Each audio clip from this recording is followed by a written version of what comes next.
Kryetari i Partisë Demokracia Sociale, profesor Dr. Pascal Milo, ishte në Puk, ku i kërkoi Pukianëve mbështetjen e fuqishme për kandidatin e Aleancës për Shqipërinë Europiane Gjon Gjonaj, ndërsa prezantoi si kandidat për Këshillin Bashkiak zotin Ardian Paloka, njëherë dhe drejtuesi i kësaj force politike në rrethin e Pukës.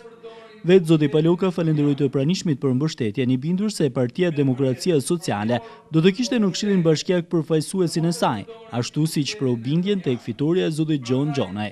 Në datën 21 qershor 2015, qytetarët e Bashkisë Puk do të votojnë për të zgjedhur Këshillin Bashkiak dhe kryetarin e Bashkisë.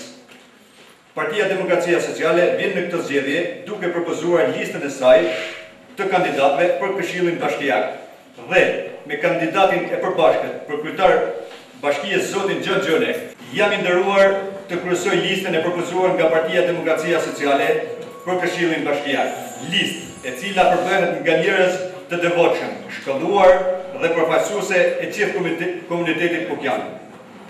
Këtë ditë të fushatës kanë shërbyer për të dëgjuar dhe për të njohur nga afër dhe me hollësi me problemet dhe shqetësimet e qytetarëve. Punësimi, ofrimi dhe shpërndarja sa më barabartë të shërbimeve publike do të jetë prioritet e përfaqësuesve të Partisë Demokracia Sociale në Këshillin Bashkiak Puk. Vetë zoti Milo, teksa falenderoi pukianët që gjithnjë kanë mirëpritur, apeloi për sa më shumë mbështetje ndaj Partisë Demokracia Sociale dhe kandidatit të Aleancës për Shqipërinë Europiane në Bashkinë e Pukës. Unë jam i bindur që ju dhe shumë të tjerë që nuk janë këtu, po që nëpërmjet jush dhe nëpërmjet transmetimeve televizive do të njihen me mesazhet që unë dëshiroj të përcjell këtu siç kanë përcjell edhe shumë kolegë të tjerë që kanë ardhur.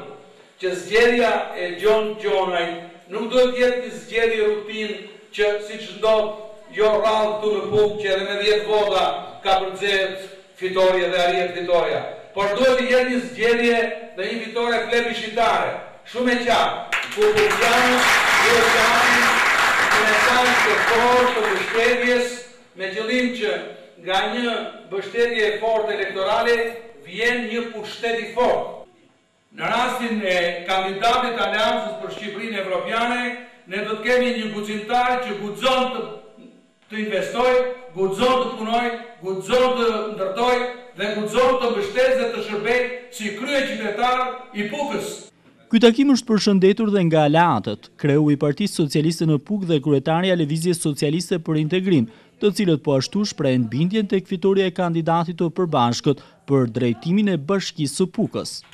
Vota për demokracinë sociale u bë ditur në këtë takim, shkon duke votuar numrin 40, numër përmes të cilit Ardian Paloka do të shkojë në Këshillin Bashkiak të Pukës.